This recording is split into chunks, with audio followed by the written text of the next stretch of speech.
Welcome, everyone. We'll give this a few minutes to get started. Let everyone log in.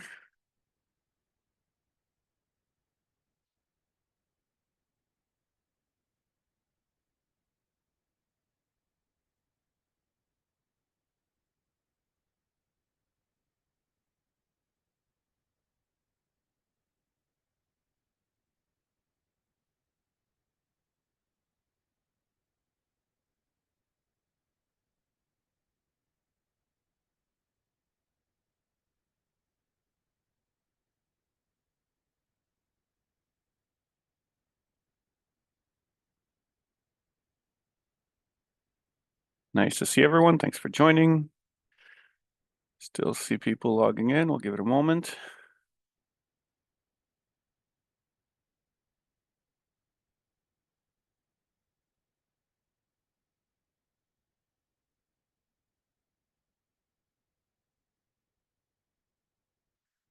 We're still loading.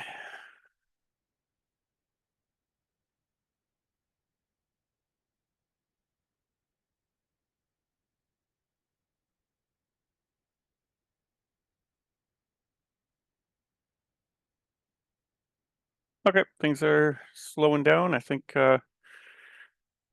anyone else can log in once we get started here. So I'll start with a little bit of maintenance items. We're happy to have you guys chat. Open discussion is always fantastic. So please use the chat for chat between yourselves and banter. Keep the Q&A for actual questions you'd like us to get to. That'll help myself and Levi get through those questions, being able to answer them and then actually confirm that we've gotten through all of them, or keep any of them for ourselves if we need to do follow-ups with anyone. So thank you again, everyone, for joining. Very excited to have you here. I've had a ton of good conversations with MSPs over quite a while, and there's a lot of changes constantly happening in the landscape, and we're hoping to cover some of those for you today. So let's jump right in. So I'll cover a little bit of the agenda here. So let's do an overview of Microsoft 365 at a high level, talk about some of the important changes that are happening in the landscape regarding M365 MFA. We'll cover some of Entra. This is meant to be as educational as possible. And then, of course, at the very end, we'd love to show you how we think Augment is a better solution for many things and can probably, increase your efficiency. So let's start going through some of the basics. And again, I'll answer some of the questions as we go along, so feel free to put them in the Q&A, and some I may save for the end, depending on where we are and if I think I'm already covering it, etc. So, is MFA still relevant? I think, that probably all chuckled here. I think we all know it's extremely relevant, and I think the data keeps showing that it is very relevant. When we pass the deck around to everyone, so everyone will receive a recording, and we'll pass around this deck as well. I've got all the sources for the data in the footnotes, and the reason for that is a big part of the education we can help here with is giving you the resources you need to talk to your customers. I know very well that it's very difficult sometimes to get people to even understand why this is relevant. You guys know we need to arm you with an effective way of letting your customers know that this is important, right? And so when we look at the statistics over here, 75% increase in cloud intrusions. I believe those were 24 stats, and again, they'll be in the footnotes. 76% spike in data theft victims on the dark web. 75% of the attacks are malware free. So, social engineering, phishing, just using email, etc. And then still relevant statistics that Microsoft uses today. MFA reduces 99.22% of compromise risk, and then when the credentials are already leaked, it still covers you by 98.56% risk reduction, which is incredibly huge. And then, of course, we look at the reports. Oh, audio is a bit glitchy. That's unfortunate to hear. Let me see. Could Is anyone else having glitchy audio just to get a confirmation here? Okay, sorry. So it's just you. And so I'll keep going. And important to note that what we're seeing is a record high number of data leaks. And so I actually wanted to start with touching on, the database leaks actually create a big problem, and we got to factor the basics here because database leaks mean that you're actually losing that first factor of authentication. And I think we often have to remind ourselves that the first thing we can do is set strong password uh, requirements. That's like the A in MFA is authentication, and most of the time, not all, and we know there are new ways of doing this.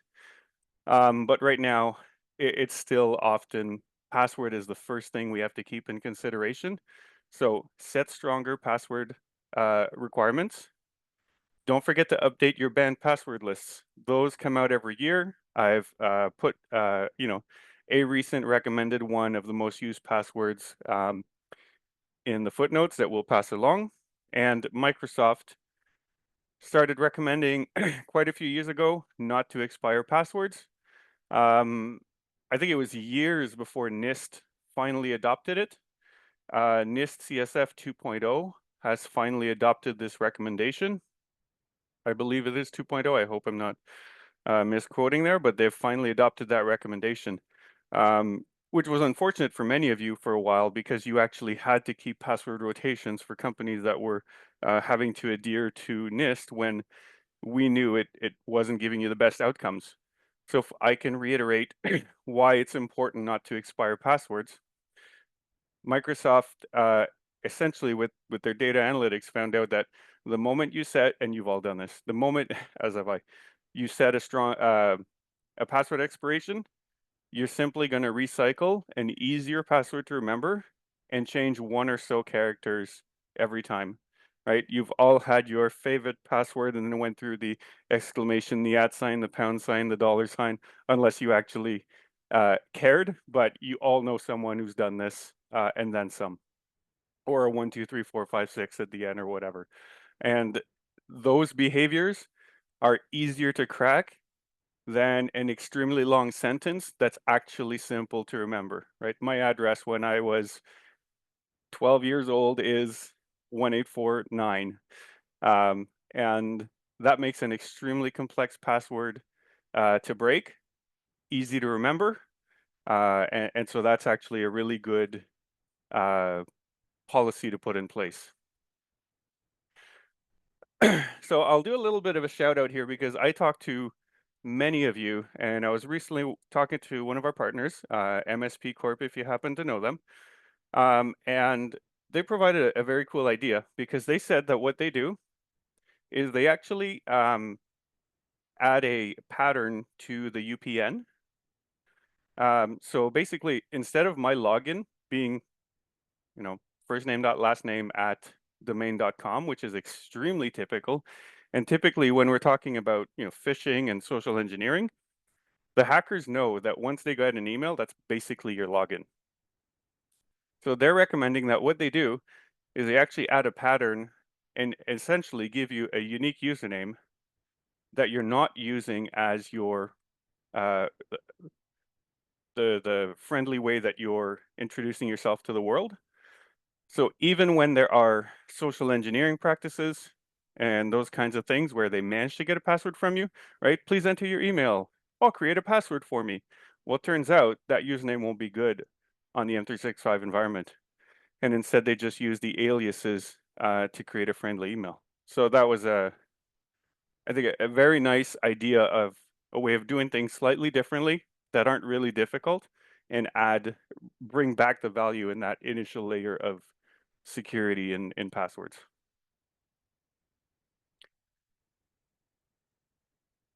So we'll move ahead a little bit. I think most of you, you know this, and this is obviously a simplified explanation of MFA, but basically it's adding multiple and not just two. There's a difference between 2FA and MFA, but adding multiple layers of identification or ways of um, somewhat validating who you are. And it's not always about validating exactly who you are, and we'll talk about that later. But usually you'll enter a password. If that gets stolen, well, luckily there'll be a second factor, which is, do you own a device that we know is yours, right? And in this case, typically done through an app with number matching. It can also remove some of that potential MFA fatigue where people just click yes, yes, yes, and ensure another layer of security as well. So again, I don't necessarily put this for you guys. I put this for taking this data and going back to your customer and having simplified way of talking about this, just giving you the content you also need, to do this with your customers. So again, most of you know this. It's just nice when you have it all in one place, especially when you want to talk about it with your customers. But where does MFA typically make a significant difference? Man-in-the-middle attacks, credential stuffing, brute force attacks, dictionary phishing, right? All ways where they're essentially trying to get that initial password in the authentication process, and you get your second line or multiple lines of defense. So I'm not seeing any questions yet. I think this is all the basics, the overview. So let's keep going towards how this is expressed. I'll say in Microsoft 365, there are different ways of expressing and configuring MFA. So we'll go through some of those, and happy to answer questions as we go along. So, let's start at the defaults, which is Microsoft Security Defaults. So again, a little while back, Microsoft put out one of the VPs at Microsoft put out an interesting blog that, security defaults was basically like seatbelts in cars, right? So just because we put a seatbelt doesn't mean you should go and have accidents per se, but let's add that additional layer of security into place to do essentially the bare minimum, because they were seeing a very low rate of adoption on MFA. And based on the statistics, we know that it makes an incredible difference.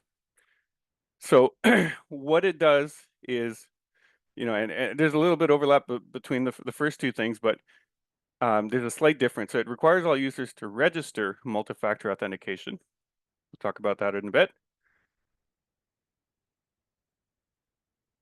And it requires administrators to do multi-factor authentication. Sorry, can I get it? I heard some noise here and I want to make sure I'm still in with you guys.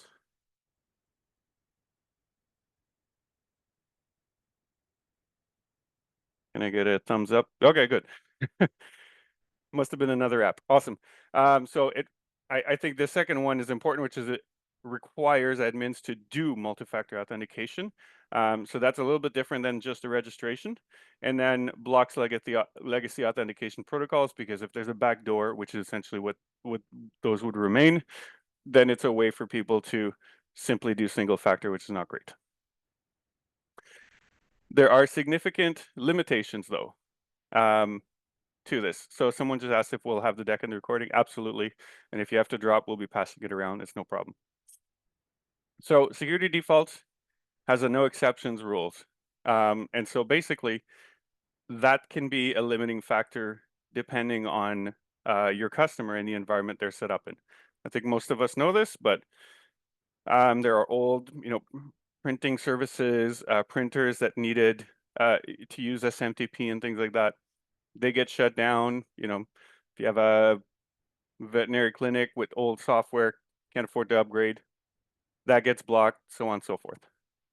I also add the fact that there's no guarantees. So what I mean by that is I recently had a good conversation with an MSP who said, hey, I think your MFA is reporting incorrectly because we literally have security defaults on. You say they're protected, and we saw them log in without MFA. That's actually true. And this is what I've highlighted here. This is text specifically from Microsoft. Again, in the footnotes, I link you to the Microsoft documentation and where we got this. But Microsoft puts essentially an algorithm to decide when they're going to do the two-factor authentication. So this is where the difference between register, right, and force to do. They'll force you to register. They do not use it at every single login attempt. They use other factors, right? We keep talking about the F factors, such as location, device, role, and task behind the scenes to decide when they should do the second authentication through the app. And that is to reduce fatigue. But if you're trying to adhere to a higher standard of security, you might want that authentication factor to happen every single time, and you have no control over it. That's important to keep in mind. We'll talk about how that plays with per user MFA in a second. I've got some scenarios I've been through, but touching on per user MFA, this is the crux of one of the big things that are changing this year. So right down here, again, available in the documentation, this is going away. This portal is gone. Per user MFA is no longer going to be available to you. And I think, unfortunately, this is still a surprise to some customers and some MSPs. So don't invest any time in configuring per user MFA unless for some reason you really, really have to. It's leaving. And so without that, you will be left with two choices. But again, from their documentation, it's important to note that getting the status of things, and we may have a reflex of falling back to the portals we used to know and have used for a long time to try and figure out if someone is protected. And when we look at the per user MFA portal, it does not reflect conditional access, and it does not reflect security defaults. And so they're essentially telling you here, like, one, don't try to use the two of them together. They don't play well. It's not been designed to do so. And we've seen odd scenarios. And don't try to use that portal as evidence that something is configured or not.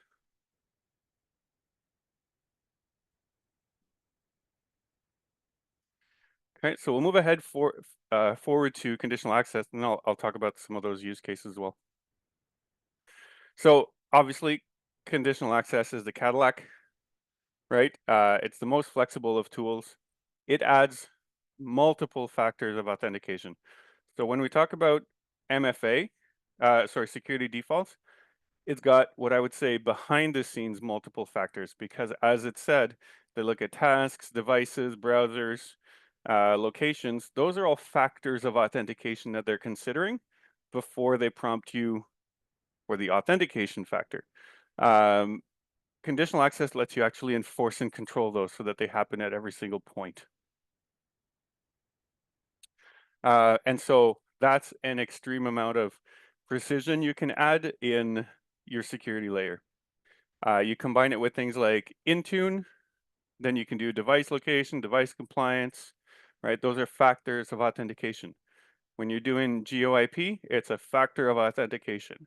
And you add all that against another device, a YubiKey, another passwordless authenticator, and you're layering multiple factors rather than two. Whereas per user MFA essentially gave you two. You had your password, and then you were forcing another method, either be SMS, phone, authenticator app, etc.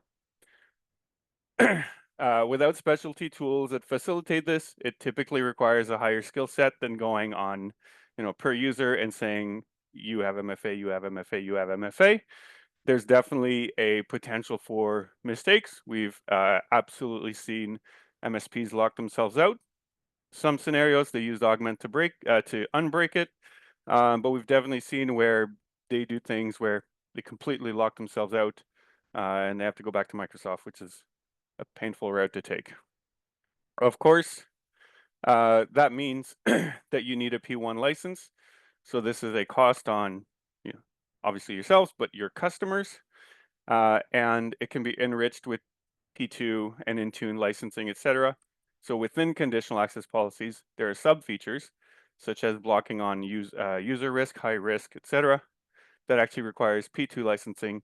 You don't get the whole deal with just P1. So we did a decent webinar December as well on if you want to go deeper on conditional access, understand some of the things you can do in conditional access. Actually, Levi has linked it as well in the chat, which is great. Um, it's a nice way to knowing what is possible there. I'm not going to go deep into, configuring conditional access today. But we're hitting another change that's happening. This is a change that's already began, but not everyone has been impacted yet. But many of you may continue to be impacted over the year, especially if you weren't aware that these are happening. And sorry. And because we're reaching this crux where per user MFA is leaving, more of you may be impacted by this as we start making changes in our environments. So what's happening? If you have a P1 in your environment and you're moving towards conditional access policies, and your security defaults are disabled, Microsoft is going to automatically push policies in your environment if you already haven't created policies that meet the same level of requirements. It's interesting as well because the way they do it is they drop the policies in, and so once they drop the policy in your environment, which they're supposed to tell you through emails, assuming you've configured those, and the message center, assuming you look at those, and assuming that their own anti-spam hasn't caught it, because I've seen some of their stuff in there myself.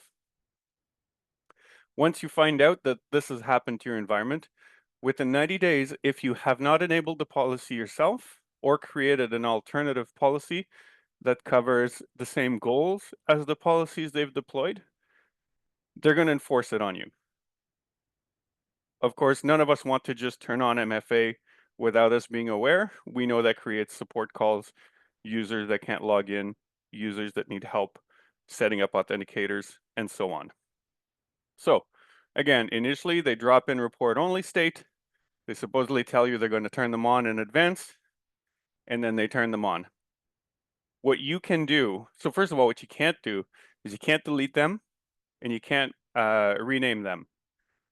You can go inside them and they give you limited change capabilities. So as far as I understand, and I haven't had any of these drop in my environments, but I've had customers talk about them with me and show me through them.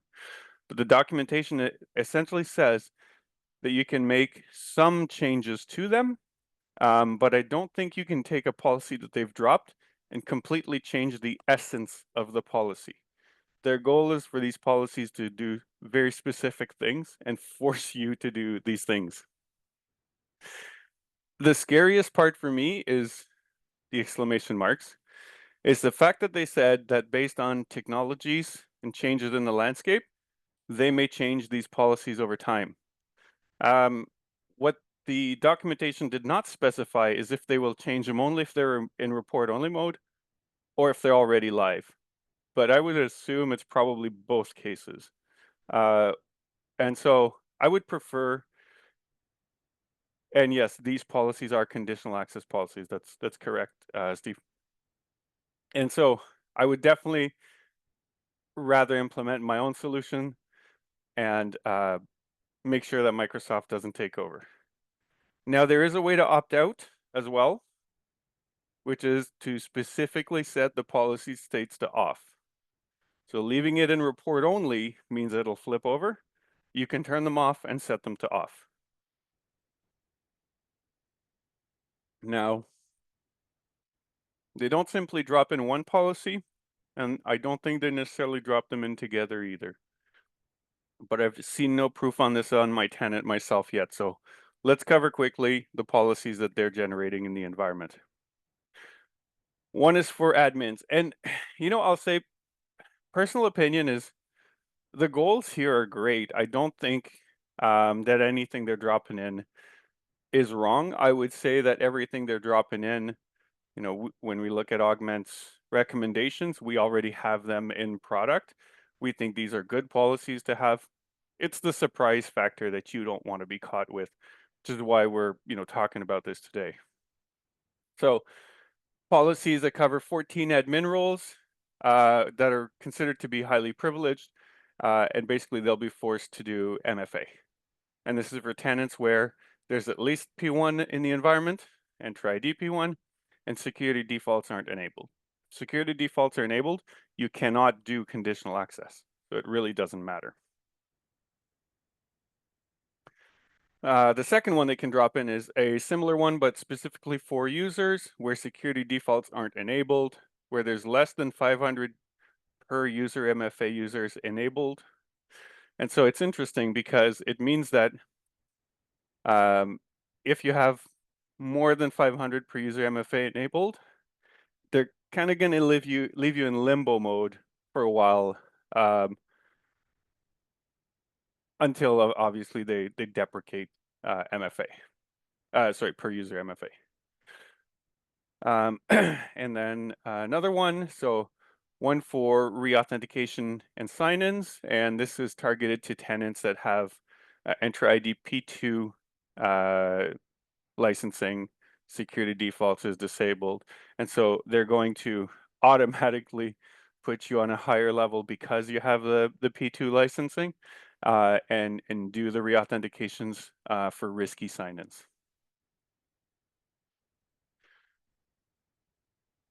And then security default policies. I believe what this, I'm running a bit of a blank, but they're essentially policies. Oh yes. So if your environment is blank on the conditional access policy side, and you were on security defaults, and now you're disabling security defaults, right? The moment you disable security defaults, you lose the block legacy authentication. You lose that it was automatically doing. You lose the MFA logic that it was doing. And so instead, they immediately put in conditional access policies in the environment for you to replace all the things that security defaults were doing. Now, like we said, security defaults does it with some level of underlying logic that you don't have control of. Whereas this, you'll get to hard code a little bit more of those values, but they'll drop some in for you that look very similar, right? So they'll block legacy authentication, they'll require MFA for any kind of management, and then admins need to do MFA, all users need to do MFA.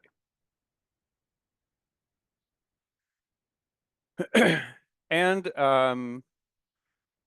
so let's talk a little bit about third-party MFA and custom controls as well.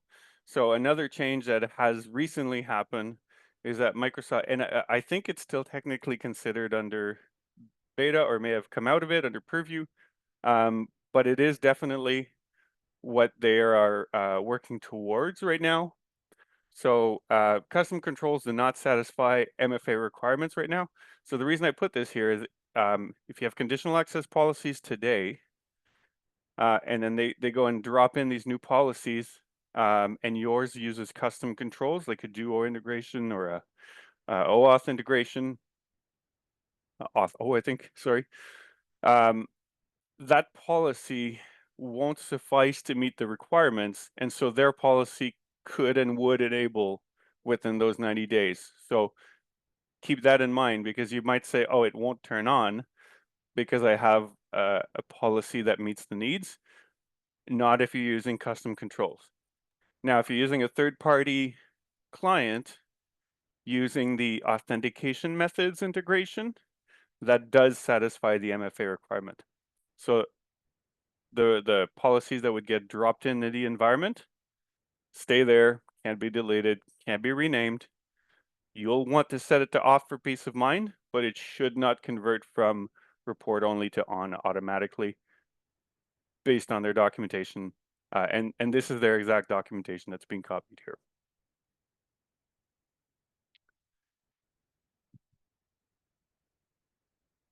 So the last little note I kind of spoke about actually was I've seen examples recently where we have security defaults in an environment, and then we still had per user MFA being used on top of it to 100% force the need to do MFA on every login. Um, that is something that I've seen work and I've seen not work. And again, based on the fact that I showed you that Microsoft recommends not using the two together, I'd say you can't rely on it. But these are conversations I've had with MSP, so I just wanted to call it out that in the meantime, it's technically possible, right? In the meantime, it is technically possible to do a conditional access policy that targets a subset of users. You leave another subset still on per user MFA, and they will all have MFA. It's just not the best recommended route, and Microsoft may mess up. They don't account for per user MFA when going through their conditional access logic, but it does kind of work. So a little bit up in the air. The caution is to be careful with having the two side by side, and we'll touch a little bit later on how you can test before the deprecation of in September 30th. Oh, didn't even realize I had a fancy animation there. So there's a couple things you're going to have to do. And again, we'll talk about augment later, but if you were going to do this today in terms of assessment, you're going to have to open the per user portal and see which accounts are impacted by you. And of course, if you have security defaults disabled, then essentially this is your truth. If you have security defaults, then you know everyone has MFA or is forced towards MFA. And if that's what you'll be doing, you'll be okay. And if you have a combination of conditional access and we know it's easy to miss someone or let things fall through the cracks there, you'll have to do an assessment of all your groups, users, targeted by conditional access, and then look at whoever's left over, what is their status on per user, all with the goal of when you deprecate per user, you don't want anyone to be left uncovered.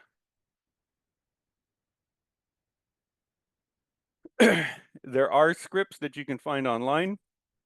There's a ton. I don't find them friendly personally, and I'm a semi-tech savvy person.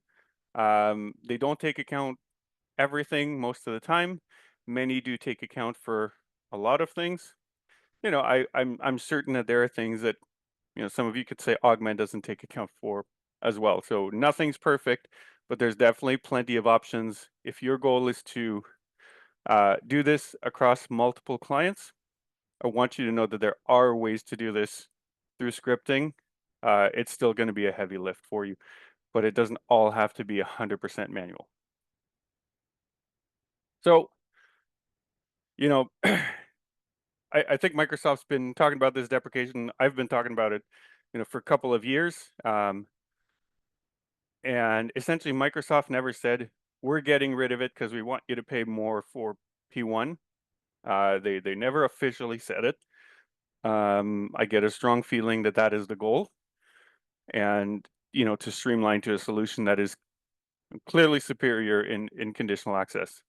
So it's if you have clients relying on P1 to give themselves that flexibility that their environment needs without having to pay for P1 licensing across all their users, it's the time to have that conversation right now. They can fall back to security defaults. You're going to have to identify basically where they may have limitations or tools and applications and users that can't connect, where they may need to they may say, I don't want to pay for the tooling. I'm willing to upgrade this or to for P1 licensing. I'd rather invest in upgrading the tools that I use to new versions that support MFA, right? That may end up being the story and the path you take. Hey, great project work, let's go, right? Or they'll say maybe both, right? We'll actually, great presentation, we'll update our tooling to new and better tools, and we need to do conditional access, we need to be safe. Even better, that's 2 thumbs up. Typically what we see is not true of everyone, but in general, If you have a more mature client paying for P1, you're probably getting higher revenue from them in the first place as well. If they take security consciously, you know, you can package your security service. Don't try to do this. Sorry, don't try. We recommend packaging security as a service rather than line iteming tools and licensing. It's a better way of positioning yourself as an MSP to the customer as a value add on their security rather than tools for their security. Obviously, if they go security defaults, all you do is go through every single one of those clients, hit a toggle. We'll show you where that is. And that's it. It takes over. Per user will deprecate, nothing left to do. If you go the conditional access route, you'll want to figure out, do a little bit of a project plan on it. Figure out what you want in terms of the potential multiple factors. If it's going to be more than just a password and an app, there's going to be time investment. It usually requires your higher skilled technicians who have experience in conditional access, etc.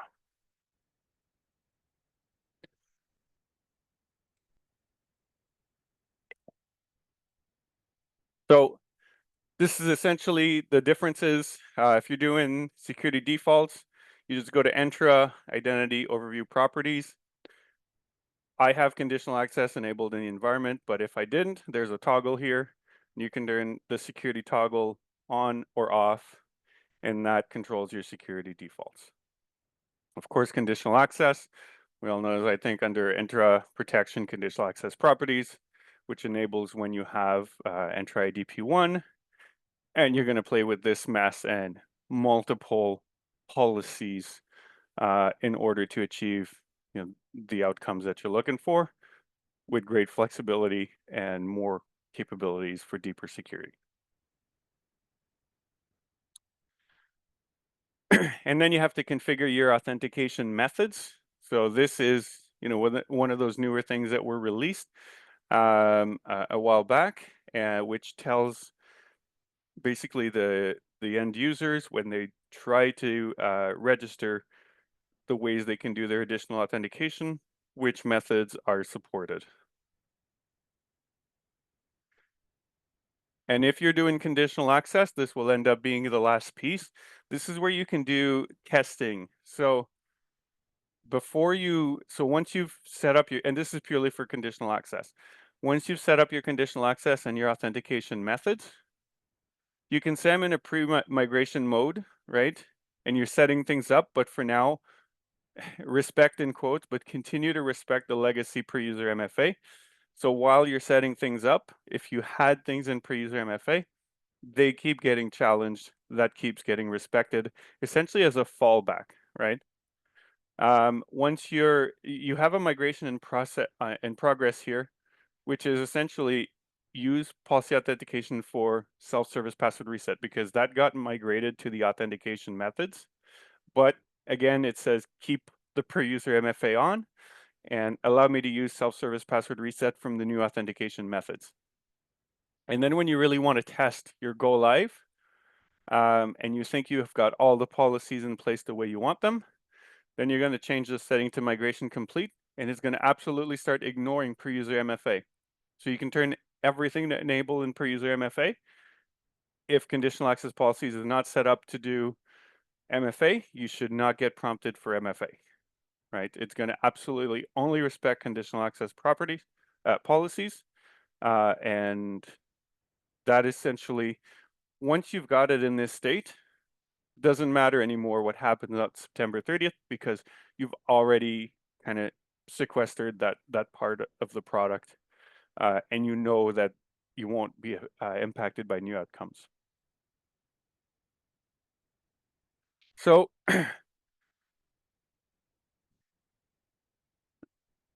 I will be going through a little bit of the Entra portals. I know many of you are actually new to Augment. In general, we're just trying to give out good data as much as possible, create some value for you. So I will be going through the portals, but obviously we do think that we do things a little bit better, that we can add value on top of Microsoft. So some of the things I think where we can help, right? We can do, we have amazing MFA reports. Our reports look across security defaults. They can identify all your per-user MFA. They take conditional access into account, and they do that by looking at users, groups, etc. So they extrapolate the policies to see who's protected in the end. We have an all companies view. So at a glance, you can scroll through hundreds of customers if you had to and see which ones have per user MFA in use. So you know where to go focus your attention. We talked about these policies that are going to drop into place in your environment. Our alerts look for when new policies get generated. We've actually had MSPs say that these have caught these new policies from Microsoft, so they were easily able to turn them to off so they didn't take over. We talked about Microsoft maybe even updating those policies, so updating being take them from report only to on. We will immediately notify you of all conditional access policy changes, so you would know at that point as well. And we talked about Microsoft possibly updating these in the future. Now, I'm sure when they do that, they also say that they'll send emails and send stuff through the message center. But again, you would get an email in your PSA, an email or a PSA ticket instead. And of course, generally, hopefully, I would say, because it's probably a good revenue opportunity, hopefully many of you will actually get the project work towards deploying conditional access policy on your tenants. We allow you to create policies, copy, clone, baseline, deploy across your customers with a bunch of pre-built options. So we think we can save you a ton of time for the upcoming potential project work as well. I'll come back to this in a second. Let's jump into the portals here quickly. Let me see, got a couple questions.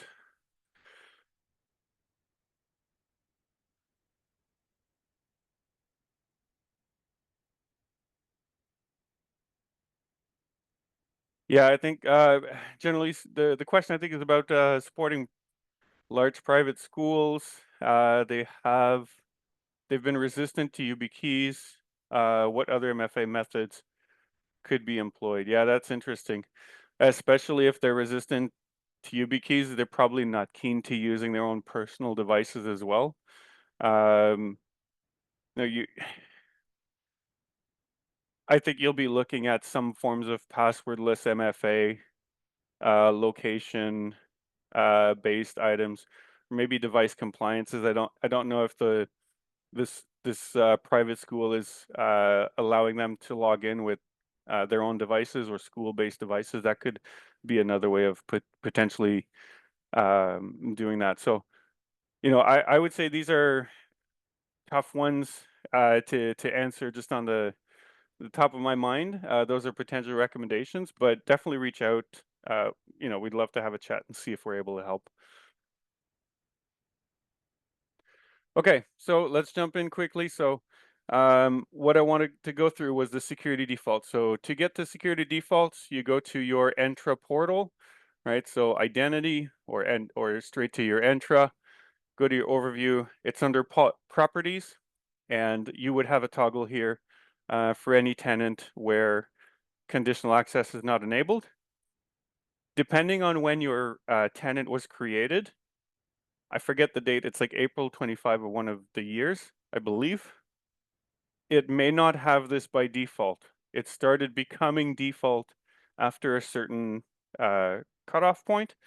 And so if you have older tenants or you inherit an older a client who has an older tenant, it's very possible they don't even have security defaults and they're purely doing per user MFA. So keep that in mind as well. When we go to, so over here, you can click on multi-factor authentication, jumps you to this page, which says, hey, you should actually be using conditional access in my case because we see you have the right licensing for. Otherwise, it actually suggests security defaults. And to get to the legacy per user MFA. So the per user they've put in here specifically calling it legacy for a while now. You click in this guy and you will get to this portal. Um, again, not a, in my experience, when we first came out with Augment and the per user portal wasn't officially getting deprecated yet, people simply love the fact that you could search for things, do bulk things, do sorting, filtering very easily in our portal. But I'll tell you that, and exporting. So we allow exporting to PDF of our report as well as CSV, which I'll show. Unfortunately, those aren't available here. So from a reporting perspective, and if you have a lot of client, it's a continuously loading portal, extremely difficult to work with, unfortunately. So this is one of the tasks that you would have to go through unless you use things like scripting or tools like Augment or other tools. And I think I got kicked out of conditional access, but I'll get it again through here. So if you go to, so your Entra portal under protection, you've got your conditional access. Again, I won't get deep in conditional access and which policies you want to create. Mine's extremely dirty right now because it's a testing environment.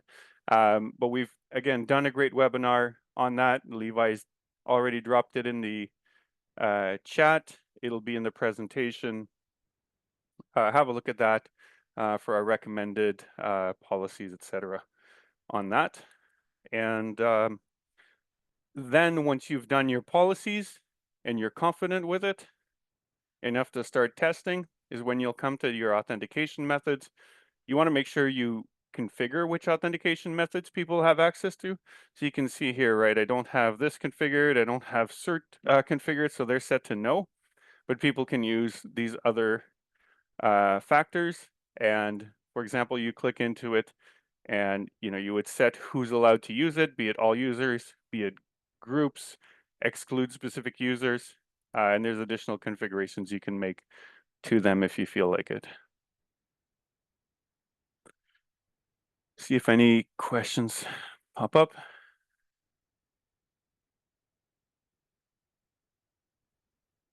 Great question that came up actually.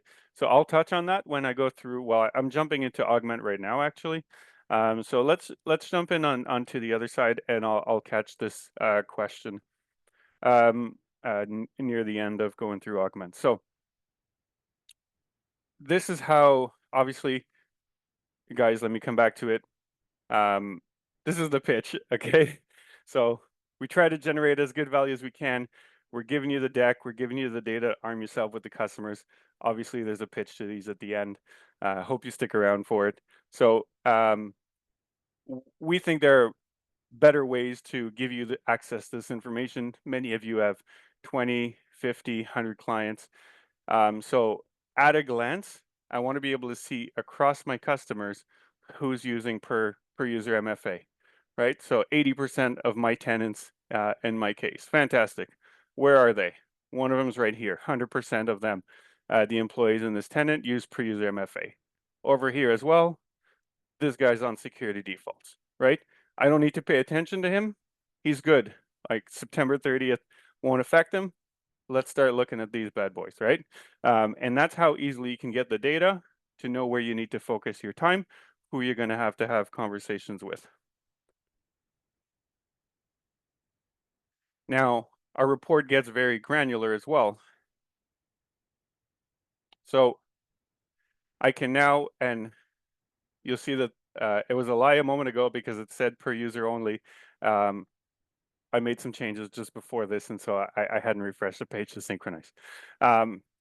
What it can also actually do is tell you who has per user and who has MFA conditional access. So just before this call, that tenant was just per user, and I'm like, hey, I want a example with conditional access. So I went and turned on a policy real quick. And now we see that I've got 500 users with conditional access, and 87 of those are now a combination of per user and conditional access. And that's because I added a policy that did MFA for all. So I could show the 3 different examples of what that looks like. So when I go back to my all companies. I can find my second tenant here using per user only, and we'll see what those would look like. So only per user versus per user and conditional. So if I had more than one user in this tenant, I'd actually be able to, filter down to all the users that are doing just per user. Okay, that's what I've got to deal with. Why aren't they in a conditional policy, assuming it's a tenant where you've got P1s, or am I switching over to security defaults? So what do our reports look like? They look very similar. So they try to present the data in a way that your customers can digest it, right? So how many users are on per user? Those are the guys we're going to have to deal with. Again, exported this before I enable MFA. What status are they in, right? And what are our authentication types? So we present all this data in an easy to digest way. Because there's a bunch of test accounts, which is why no one has authentications other than probably myself. We can see who is protected. Okay, we've got a couple extra accounts here. So, yes, Bill, makes sense. So as you can see, I can easily find out who's protected, who's not. Sign and block don't have MFA necessarily, but we consider them protected because the account is cannot be logged in, and we show the authentication types, and we can show which policies are targeting the user as well. So that's the overview of our MFA reports. We also talked about the fact that Microsoft is going to be dropping in policies in the environments. So one thing you'll get are conditional access alerts. So we have an alert type for new policies being added, which would be the critical one that would tell you the moment a brand new policy is dropped in. They don't have to be created by Microsoft. We leverage the logs. As soon as one pops up, it gets generated, you get an alert. If a policy is updated, you get an alert. This could also be useful because what you'll do is, if you let it go through and then a policy gets enabled on you, what you'll get is the change. And we have full rollback capabilities on our policies. So we can see all the modified policies. Here's my latest change, actually. And if I didn't like that change, I could go. So what I did is I switched it to enabled, but I could roll back this change.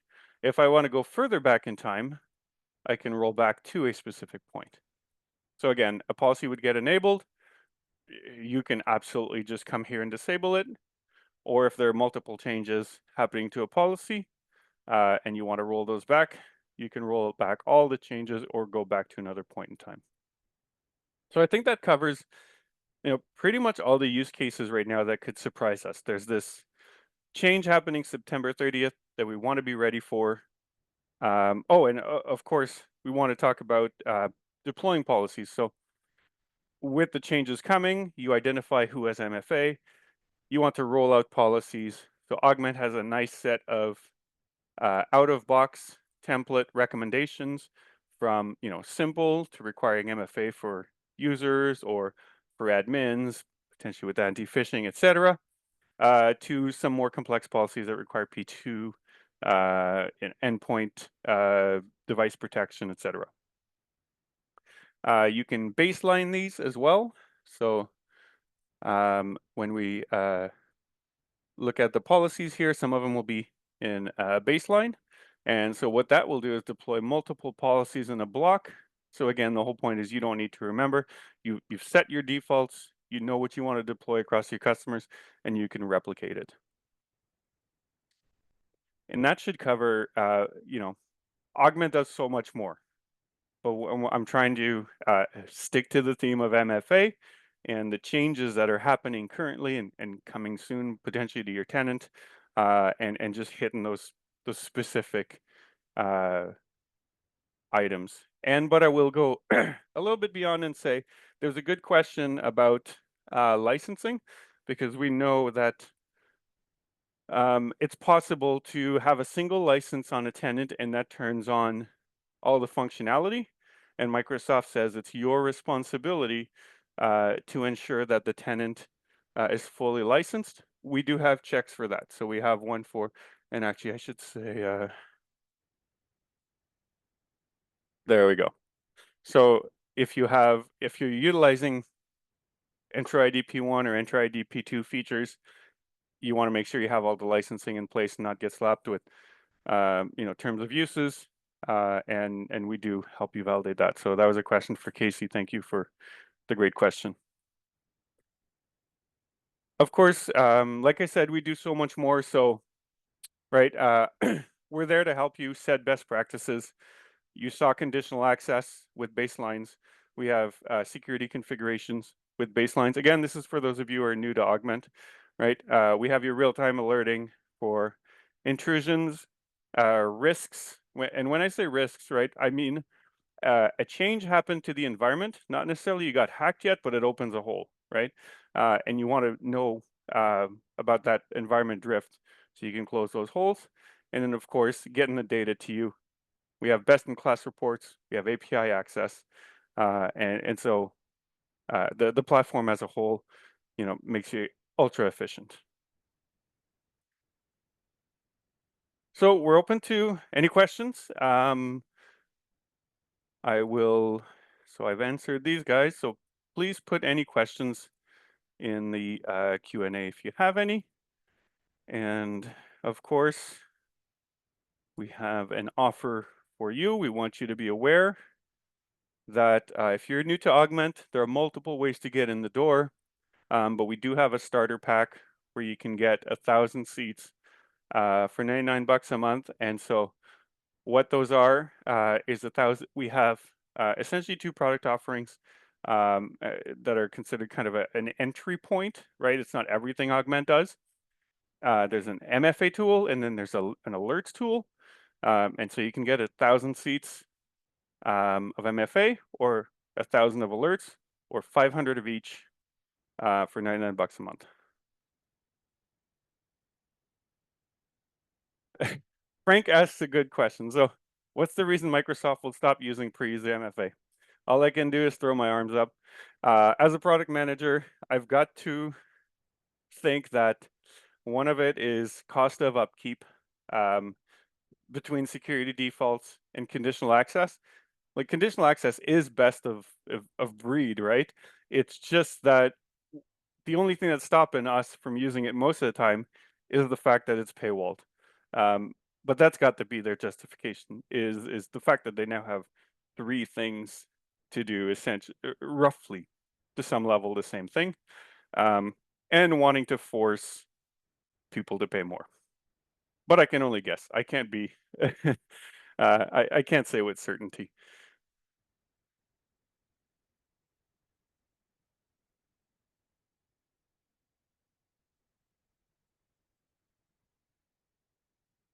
Let's see here.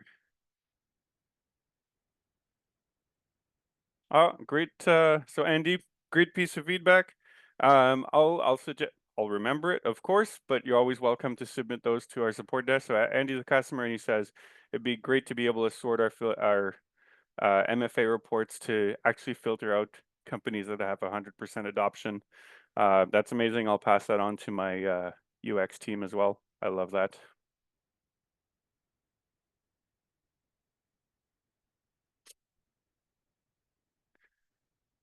So Frank says, what I remember is if you turn off security defaults, it'll ask you if you want to convert to conditional access policy. So I believe that's if licensing is in place. And I believe that was what was covered in trying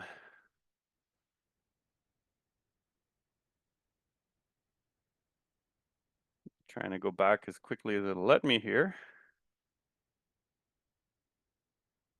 Animations. This slide here. So this was part of the documentation for the conditional access policies that get created automatically. And so that's the part where if you disable conditional access policies and you have your P1, it will put in place. So thank you, Frank, for for everyone. I didn't realize that it actually asked you at the time of conversion or disabling the toggle. I thought it simply did it. That's a great piece of feedback. But I believe this is what it's referring to, where you disable security defaults and it asks you to convert. So that's great. There's a great question by Tobin. We do not currently offer alerts via webhook. We do have email and we have PSA integrations.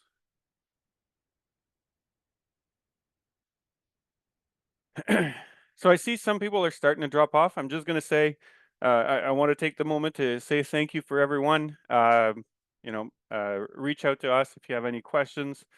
We're here to help. We answer Microsoft questions all the time. I'm still here to answer questions as long as they keep coming through the Q&A. But thank you very much. We appreciate the opportunity as always.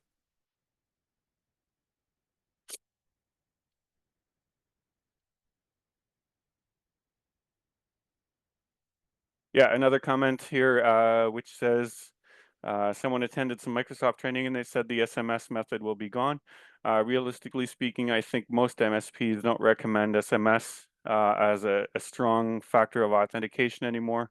And yes, those are part of the old per user MFA authentication settings that allowed, and they are not part of the authentication methods.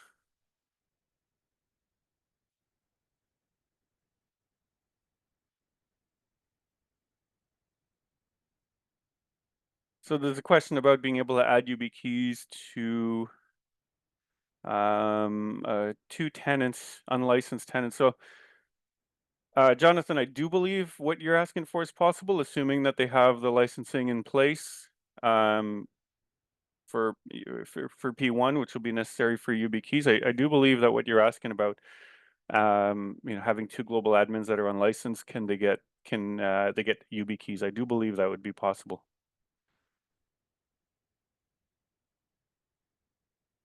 And if you're not 100% confident, I'll say that we do use UB keys internally, and I'd be happy to connect you with our security officer. So just give us a call, ask us the question.